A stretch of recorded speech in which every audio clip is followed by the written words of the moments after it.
All right, today's project was doing the rear brakes on my mother's Hyundai Santa Fe.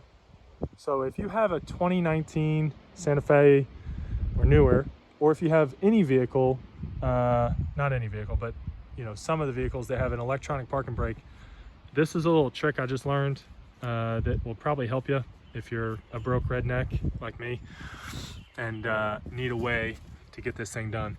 So you cannot, on these electronic parking brakes, you cannot retract the piston in the normal way. You can't just get in there and you know, put some pressure on the piston to get it to open wider to, you know, allow you to slip it back on, because of this thing right there. This is your electronic parking brake, and it's just a little clip that goes in there. It's a little two-prong connector. Basically, there it is. What you need to do to defeat this is those two prongs, you need to give it 12-volt power. So my solution was get a battery, get you a couple wires, strip them back a little bit, and then touch either side, positive and negative, to those two things. One way will engage the piston, and then one way will retract it. Now obviously when you engage it, you can see the piston closing, but when you retract it, you'll hear the motor running, but it won't actually push it back.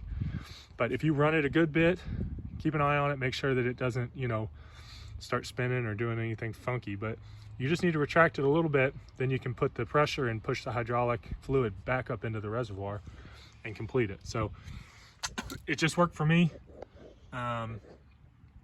You know, it's, like I said, it's a little bit redneck, but I think the other option is really to go get a scan tool and actuate these things, you know, with a scanner and a computer. But I'm out here in my garage, or my front drive, and yeah, it just worked. I just got the pads replaced. So yeah, hopefully this helps you too. Just be careful, you know, try not to hurt anything, and make sure you just touch one connector at a time. But yeah, it worked.